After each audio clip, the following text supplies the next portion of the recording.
Boa noite para todos. Sejam todos muito bem-vindos a esta casa, a este momento, na companhia dos nossos amigos espirituais. Nós convidamos a todos eles a nos protegerem, a nos inspirar na mensagem dessa noite. Quero de pronto agradecer à casa pelo convite de estarmos aqui felicitando os corações de todos vocês com a mensagem que Emmanuel nos traz nessa noite. Aos nossos amigos internautas que estarão agora nesse momento ou em qualquer outro momento, que todos possam tirar proveito das lições dessa noite. Caso grave, e muito grave. Vocês verão que realmente o caso é muito grave. O livro é Ceifa de Luz. Excelente livro, muito bem escolhido, viu, Edil? Muito bom mesmo. E a lição que nos traz é de quem nós vamos falar. O que nós vamos falar desse caso grave? Olha só o subtítulo. Louco. Esta noite te pedirão a tua alma. Quem? E o que tens preparado? Para quem será? É o subtítulo. Assim, Emmanuel nos traz essa noite o seguinte: dentre os nossos companheiros de experiência humana, aquele que apenas enxerga as suas necessidades, sem consideração para com as necessidades dos seus vizinhos, que jamais se afastou da casa farta, nem mesmo por momentos, para levar um pão à choupana que a penúria vigia, que nunca lembrou de oferecer migalhas dos recursos que lhes são próprios nas obras da solidariedade, que vê exclusivamente as exigências dos próprios filhos, laureando-as de abastança e carinho, sem tentar nem mesmo, ao de leve, minorar o sofrimento e o suplício das crianças abandonadas, que iluminou com facho de ciência e trancafiou em grandes bibliotecas valiosas, sem estender a mais ligeira reste de luz aos ignorantes, que se enriqueceu de tributos afetivos no lar tranquilo, sem acender em tempo algum o menor raio de esperança ou de alegria para a viuvez em desamparo, que unicamente sabe desfrutar vantagens pessoais sem alongar braço amigo na direção dos que anseiam por singela oportunidade, das muitas oportunidades de elevação e progresso que lhe favorecem a vida. Quem vai? Existência fora, no carro da saúde física, cerrando os ouvidos para não escutar o choro e a súplica dos doentes que lhe rogam proteção e consolo. De quem estamos falando? Do que estamos falando? Emmanuel então encerra. É de todos os irmãos prejudicados pelo egoísmo. Um caso dos mais graves e dos que mais carecem de piedade, com direito a ser internado com urgência em nosso pronto-socorro de oração.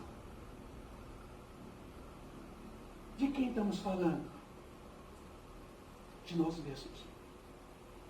Do que estamos falando? Das maiores chagas da humanidade.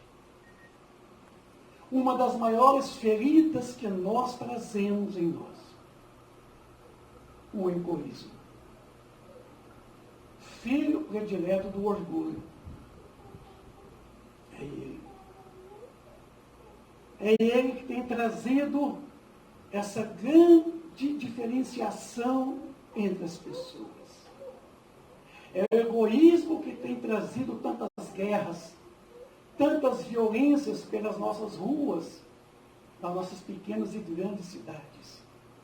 É o egoísmo que tem feito tantas separações conjugais, tantos abandonos de filhos com os pais dos filhos. É o egoísmo que tem gerado a grande diferenciação social. Ricos, pobres. Classe média não tem mais. É rico ou é pobre. Não tem jeito, no meio do caminho não tem. É o velho egoísmo. Esse que tem comido a gente o tempo todo, corroído as nossas entranhas, que tem nos feito pessoas feias, e muito feias. Porque o egoísmo, ele é um grande defeito da alma, do espírito. Falamos alma porque é o espírito no corpo físico, chamamos de alma. Quando o espírito reencarna, a gente chama de alma. Tem feito de nós essa humanidade perversa, essa humanidade ruim, essa humanidade que briga por divisas, por bandeiras, ideologias de vida. Egoísmo. No livro Apóstolos de Allan Kardec, tem um capítulo especial, o orgulho e o egoísmo. Lá, a espiritualidade disse a nós que o orgulho e o egoísmo são as duas chagas da humanidade. Chagas, quer dizer, feridas. E nós temos visto isso todos os dias. Quantos de nós que poderiam hoje estar numa condição muito melhor de vida, mas é o egoísmo que atravanca o nosso progresso. Nós não temos progredido suficientemente. Nós não temos avançado moralmente, espiritualmente, tamanho. Só depois de Jesus passou 2000 anos. 2000 anos só depois dele. A humanidade está na Terra há quantos milênios? Quantos milênios nós estamos aqui? E aí, a gente então começa a perceber de que, quando ele disse no início aqui, louco, esta noite te pedirão a sua alma. E o que tens preparado? Para quem será? Quando é que nós estamos preparados? Quem de nós aqui agora que diria que está preparado para o fenômeno morte? Levanta a mão. Quem vai me falar agora? Eu estou pronto. Eu não estou com pressa. Pronto até, pressa eu não tenho não. Porque o egoísmo não nos deixa estar pronto. Isso mesmo. Quem quer desapegar a esposa bonitona, o maridão saradão? Quem quer desprender agora do carrão que está parado ali na rua, Salinas? Quer desprender da casinha bonitinha toda de granito dentro de casa? Quer dispor, esquecer os filhos, a conta pompuda lá na Suíça, se é que tem? Quem quer deixar? Entende? O celular. Quem quer deixar tudo que detém? Quais de nós aqui agora que deixaria tudo para fazer um translado para uma realidade? Porque isso aqui não é realidade, não. Isso aqui é virtualidade. Esse momento não é real. Daqui a pouquinho vai dar 9 horas e todos já estão indo para casa. Esse momento deixará de existir. Porque isso aqui é virtual. O nosso mundo aqui é um mundo virtual. O mundo real é um mundo espiritual, da onde nós viemos. Estamos aqui provisoriamente, nem sabemos quanto tempo de vida nós temos. Eu já estou com 71.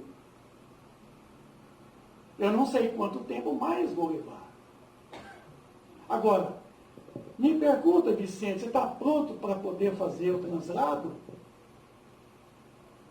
Eu tenho minhas dúvidas também. Porque eu tenho muito amor a tudo que eu possuo. A tudo que eu possuo. Será que realmente eu sou possuidor das coisas? Será que tudo que eu dispenso hoje, será que tudo me pertence? A minha esposa não é minha. Aí, ó, minha esposa. Está sentada aqui, não é minha. Os meus filhos que deixei, meus netos que são 7, não são meus. Nossos filhos não são nossos filhos. São filhos da ânsia da vida em si mesma. Vêm através de nós, mas não de nós. Embora convivem conosco, não nos pertencem. Pais são como arcos. Filhos são como flechas. Quanto mais você curva um arco, mais longe você remessa uma flecha. Carlos Gibran. E os nossos filhos são nossos filhos. E Carlos Gibran continua. Maridos, amai vossas esposas. Esposas, amai vossos maridos, mas não façais um do outro um cativeiro, uma prisão. Dai de comer do mesmo pão, mas não comais o mesmo pedaço. Dai de beber da mesma bebida, mas não bebais da mesma taça. Sejais como as cordas da lira, que embora separadas, vivem numa completa harmonia. Meu marido, minha esposa, tudo meu. A morte vem, estamos preparados? Não, peraí. Peraí. Não, é agora. E aí o egoísmo é que nos prende, é o egoísmo que nos segura. Sabe esse pé pesado que está grudado no chão aqui? O peso é o egoísmo. O egocentrismo que faz de nós o centro do universo. Nós não somos o centro do universo. Aí vamos buscar no Livro dos Espíritos, numa complementação aqui, muito importante que eu considero para vocês aqui, e para mim também, lá no Livro dos Espíritos, na questão 913, perguntou, dentre os vícios mais graves, qual é o que se pode considerar o mais radical? Então, quer dizer que o egoísmo, então, é um vício? É. Temos dito muitas vezes o egoísmo. Então, o egoísmo, ele é o pai de todos os vícios. O pai. Eu estou falando aqui de pai, de mãe, de filhos. Porque o egoísmo, ele realmente, ele é o pai de todos os nossos vícios que nós carregamos conosco. E esse egoísmo é que nos faz cativeiros na crosta terrena. Esse egoísmo é que nos faz voltar aqui, Ledir, muitas e muitas vezes, nessa antiga roda de Sansara, de 6.500 anos antes de Cristo, lá no velho hinduísmo, e que hoje nós chamamos de reencarnações, e reencarnações, muitas vezes compulsórias. É esse egoísmo que nos faz voltar aqui muitas e muitas vezes, e quando se fizer necessário, até que nós possamos transformá-lo em quê? O que seria o contrário de egoísmo? Me ajuda aí. O que pode ser o contrário de egoísmo? O que você supõe? Oi? Humildade. É. Humildade é o contrário de orgulho. E o egoísmo? Oi? Oi? Fraternidade. Desapego. Desapego. Oi? Amor?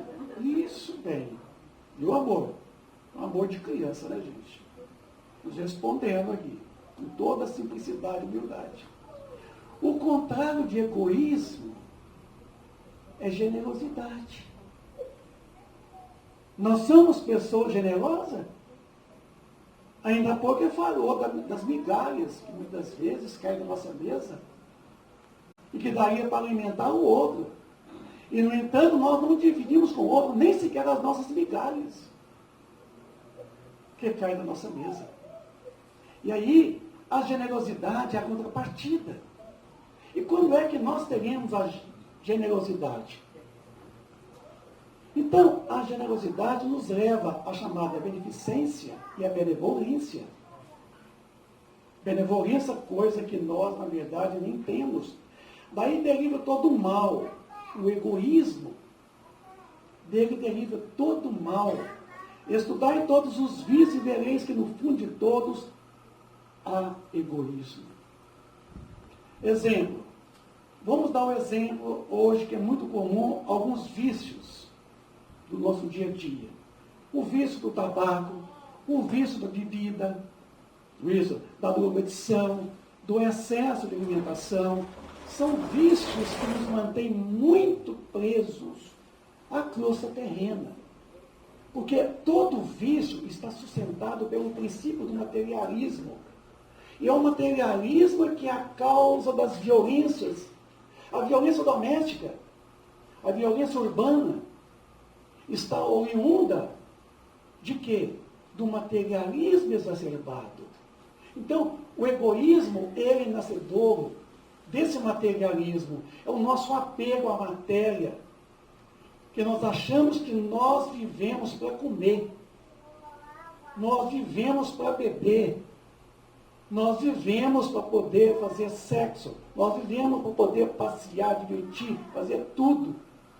A gente não vive para comer, a gente come para sobreviver. A gente bebe para sobreviver. A gente faz sexo para o quê? Reproduzir e não divertir. Porque sexo hoje é só divertimento, né? Como é que está a taxa de natalidade hoje? Até pouco tempo o IBGE disse que era 1,5. 1,5, Ledir? Não dá nem 2 filhos numa casa, é 1. E aí, como é que está ficando o egoísmo em nós? Nós estamos pensando só em nós. Nosso corpinho, rebelde. Não pode cair nada. Se cair, tem que arrumar também. Tem que dar um jeito de arrumar, estica esse trem. Para tudo der lado, você dá um jeito. Porque hoje eu nunca vi, tem jeito para tudo. Na lista grande, corta. Para pequena, emenda. Isso. Então, hoje está vendo, egoísmo nos prende a essas necessidades puramente materiais. E a gente é sempre o centrão de tudo, né? Então, na pergunta 917, perguntou qual que é o meio para destruir o egoísmo. Qual que é o meio? De todas as imperfeições humanas, o egoísmo é o mais difícil de que desenraizar-se, porque deriva da influência da matéria, influência que é um homem ainda muito próximo da sua origem, não pode libertar-se, para cujo o entretenimento tudo concorre, suas leis, sua organização social, sua educação. Então é o mais difícil. É o mais difícil porque a própria sociedade, o próprio poder público, os 3 poderes da nossa nação brasileira, certo? Inclusive o legislativo, criam leis favoráveis para proteger os mais fortes, em detrimento aos mais fracos. Porque hoje, quem é rico é rico.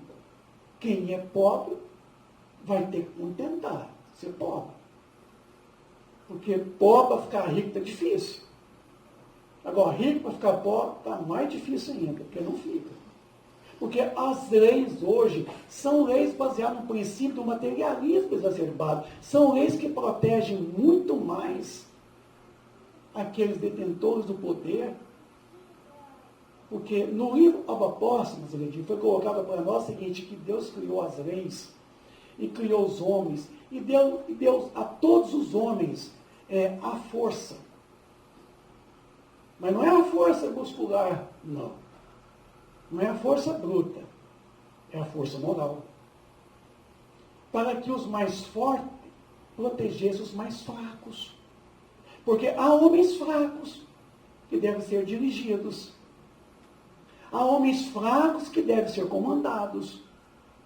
Então, o poder é dado a nós não para massacrar os mais fracos, mas para poder protegê-los. E, no entanto, se massacram. Por quê? Ainda as leis, elas atendem ainda a esse materialismo, a essa ânsia, essa necessidade da posse. Quanto mais rico você é, mais rico você quer ficar. E tem muito rico que é mais pão duro do que um pobre. Quer ficar mais rico. Se você ganha um salário mínimo, você vive com ele. Se você ganha 50 mil reais por mês, você vive com ele. E quer ganhar 100. Assim como quem ganha um salário mínimo quer ganhar 2, quer ganhar 3. Então, a nossa questão, como foi dito no início aqui, é esse o egoísmo. Agora, vai nos pedir conta. Vicente, o que fizeres de tudo aquilo que eu lhe depositei? Porque nós não somos o quê? Proprietários. Nem desse corpinho aqui eu sou proprietário. Nós somos depositários. A nós foi depositado, certo? Nos foi concedido para o uso, o bom uso. Nem o corpo a gente leva. Até o corpo fica aqui. Aliás, quando nós chegamos, ele já estava aqui. Ele foi formado, foi aqui. Inclusive, quando nós tomamos esse corpo, nos foi dado pelos progenitores, nossos pais. E, no entanto, quando nós deixamos, nem o corpo a gente leva, porque a porta é tão estreita que não passa o carro, não passa o notebook, o celular, não passa o maridão, não passa a esposa, que vai ficar os fios, guarda-roupa, cheio de roupa, abarrotado de roupa. Sapato, nunca vi tanto sapato. Troca de roupa 2, 3 vezes no dia. E tem muita gente sem roupa. Tem uns que está sem roupa porque quer, né? Mas tem muita gente na nudez. E aí, como é que fica? Caixão tem gaveta? O caixão que eu conheço não tem gaveta, não. Então, esse velho egoísmo aqui, como é que vai realmente enfraquecer? Nos fala aqui espiritualidade, que na medida em que nós avançarmos moralmente, o orgulho que vai ser transformado, elaborado em humildade, como Walter disse lá atrás. O orgulho. O egoísmo é nesse gesto de generosidade. O que é ser generoso? Eu falo assim, se alguém te pedir a capa, dá o que também? A túnica. A túnica. Se alguém convidar a caminhar 1.000 metros, caminhe 2.000, quer dizer, caminhe mais 1.000. Porque em 1.000 metros você pode colocar paralelo a ele, acertar os detalhes com ele, certo? Fala assim, vamos acertar os detalhes nós dois, nessa caminhada de 1.000 metros, vamos conversar, vamos entender, vamos acertar os ponteiros. E aí, tá. Aí mais 1.000 metros que você vai caminhar, já é o momento de você começar a aprender a amar. 1.000 metros para acertar as contas. Mas 1.000 metros é a compensação que você passa a começar a aprender a amar o outro. E está difícil esse negócio aqui. Viu? Ai, ai, ai. Quando você mexe numa coisa do outro, se você mexer no bolso dele, meu Deus do céu. Mexe em tudo. Mexe com a mulher dele, mexe com o marido dela. Tem problema. Mas se mexer no bolso, dá briga. Isso. Quem quer levar um prejuízozinho? Só um. Ninguém. Então, a gente se fere muito. A gente se condói demais quando o nosso egoísmo, ele é sujigado. Ele é levado a ser trabalhado. E somente o avanço moral, o nosso crescimento, o intelecto moral, é que vai destruir. Não, vai elaborar. Porque egoísmo é algo que você tira e joga fora, não. Orgulho não é algo que você tira e joga fora. Orgulho, egoísmo é algo que você elabora. Elaborar, o quer dizer fora. Laborear fora. A elaboração é que nós devemos fazer. Converter o quê? O orgulho na humildade. Então, é humildade gradativa, gradativamente. Ninguém se torna, assim, nessa excelente humildade da noite para o dia. Mas é no dia a dia que você vai conquistando essa humildade. A questão maior que nós temos hoje é o chamado narcisismo, que é o filho predileto, sabe do quê? Do egoísmo e do orgulho. A gente só se vê a gente. É como se fosse você estar vendo só você. Eu, Vicente, eu. Eu primeiro, eu segundo, eu terceiro, eu quarto, eu quinto, eu último. Eu. Os outros, nada. Os outros, nada. Assim tem sido as nossas vidas. Assim tem sido o nosso dia a dia. Então, a única forma de poder destruir esse velho egoísmo é a gente realmente trabalhar a questão moral. Buscar o nosso aperfeiçoamento moral. E não tem sido fácil para mim. Direi eu, para mim. Não posso dizer por vocês. A situação é sine qua non. Coisa que eu não posso fazer por vocês. Mas eu posso fazer com vocês, que é diferente. Ninguém faz por ninguém. A gente mal se faz para si. É comum dizer, sabe, Walter, de que eu estou nessa existência para dar conta somente de mim. A minha esposa está sentada ali. Ó. Eu não tenho que dar conta dela. Eu não tenho que dar conta dos meus filhos, dos meus netos. Eu tenho que dar conta unicamente de mim. Nem de mim estou dando conta. Ela me testemunha. Está difícil. É bem difícil. 48 anos de casamento. Não está fácil. Só perguntar se está fácil. Vai ficando velho e vira cabaça amargosa. Pergunta ela. Cabaça amargosa. Você está mais novo aí, viu? Eu não vou esperar você zerar não, mas vocês vão chegar lá também. Viu? A caminhada é uma só. Progresso é caminhar à frente. Evoluir é caminhar à frente e acima. Porque fica velho, fica cabaça amargosa mesmo. Eu estou falando por experiência. Assim, não é uma forma da gente poder estar fazendo uma crítica, mas a vida, a realidade é essa. Nós temos que aprender a conviver com o outro. Sabe por quê? Porque a vaidade, ela é filha legítima do egoísmo.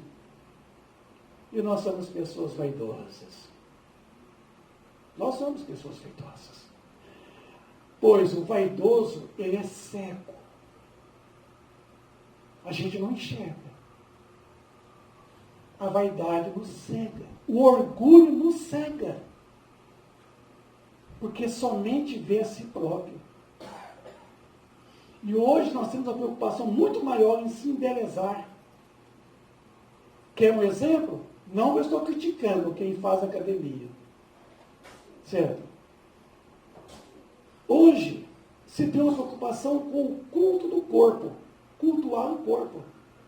Hoje, o que vale hoje, a jovialidade, é o culto ao corpo. É a beleza masculina, feminina. Há uma preocupação. Deveria ter academias também, sabe, Ledir, para a alma. Para estimular, exercitar a beleza da alma. Mas não tem isso. A gente suspende peso de toneladas, praticamente, para poder aumentar a musculatura, porque o homem tem que ser musculoso. Isso é a Grécia antiga, lá atrás, aonde o homem não admitia as mulheres. O homem só admitia homens. O homem era valioso para os outros homens. Os homens apreciavam o corpo do outro homem. Estuda a Grécia para vocês verem. Então, esse culto está voltando, cultuar o corpo. Mas e a alma? Essa é a vaidade que tem nos levado a tomar caminhos errados. Porque a chamada mesquinhez pode manifestar-se ou não com a acumulação das posses materiais, como também pode aparecer como um refreamento dos sentimentos ou um autodistanciamento do mundo.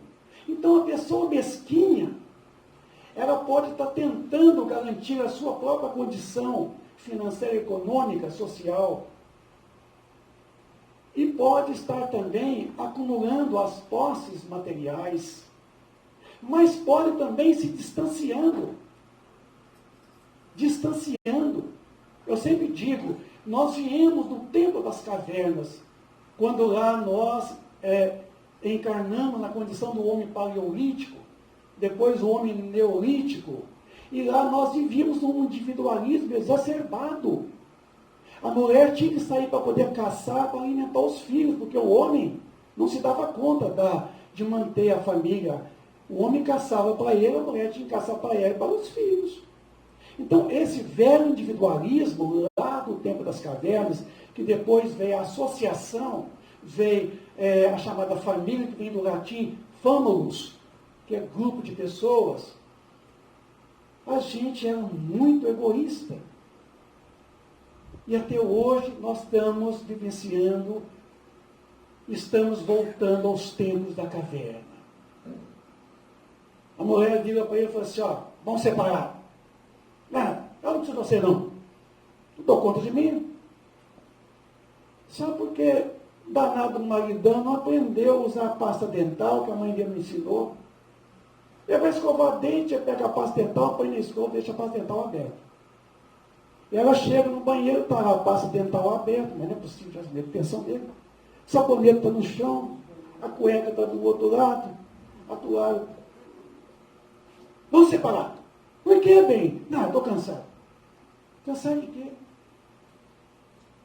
Está se separando por nada. Por nada. Por quê? O egoísmo. Casamento, sabe, Ledir, é união de desigualdade. Quando se casa, são desigualdades. Alguém casou com um parente aqui? Um irmão com irmã? Aí não, aí é parente longe. Né? Não tem jeito. E mesmo assim é desigual. A gente casa com desigual. Isso. E casamento é compartilhamento. É comprometimento. Viu? E a gente tem compartilhado com o outro? Temos tido um comprometimento? Eu sempre falo, casamento é como um jogo de futebol, viu, Val? Atlético e Cruzeiro. Qual a diferença que Atlético e Cruzeiro joga para ganhar? E casamento joga para empatar. Quem tem que ganhar no casamento? Quem? Ela ou ela? Então joga para empatar os dois. Isso. E, no entanto, às vezes existe entre nós essa mesquinhez, certo? Que muitas vezes nos leva realmente a amontoar as coisas, ou nos leva também ao distanciamento. Porque a gente só pensa na gente. Só na gente. E aqui nos fala a espiritualidade. A caridade deve ser sem salvacionismo. A gente não tem que fazer caridade pensando em ser salvo. Não. porque não vale. Aí a caridade é pretensiosa. Isso. A caridade, ela tem que ser incondicional. Porque o Cristo nos ama incondicionalmente. E a caridade não pode ser uma situação salvacionista. Primeiro que salvação, eu não concordo com a palavra salvação. Eu discordo plenamente. Porque a questão da salvação, inclusive está lá assim, ó, aí fora da igreja não há salvação. Tudo bem, vai lá, fique conta com isso. Fora da caridade não há salvação. Eu tiraria a palavra salvação. Fora da caridade não há o quê? Melhor para nós. Libertação. Vocês estão correndo risco do quê? Do quê? Vocês estão correndo risco de quem? Então, por que tem que ser salvo? Salvo do quê e de quem? O que eu preciso é ser liberto. Liberto do quê? Desse danado do egoísmo que eu estou falando dele, desde o começo. Aí eu falo assim, Jesus, reconciliai com o teu semelhante enquanto estás a caminho com ele. Aí eu logo penso no vizinho. Não é o vizinho. Eu logo penso no marido, na esposa, nos filhos. Não, no patrão, os empregados, não. Reconciliai-vos com teu semelhante enquanto estás a caminho com ele. Quem é o meu semelhante? Quem que parece comigo? Eu mesmo. A Celita é muito bom, eu mesmo. O que eu carrego comigo? O que vocês estão vendo em mim? Pode falar a verdade. Eu não vou achar ruim, não. Hein? Orgulho? Egoísmo? Quem que parece comigo? Semelhante àquilo do quê? Que não é igual, mas que guarda uma relação de aproximação. Quem que assemelha comigo, Vicente? Tem carinho de orgulhoso mesmo.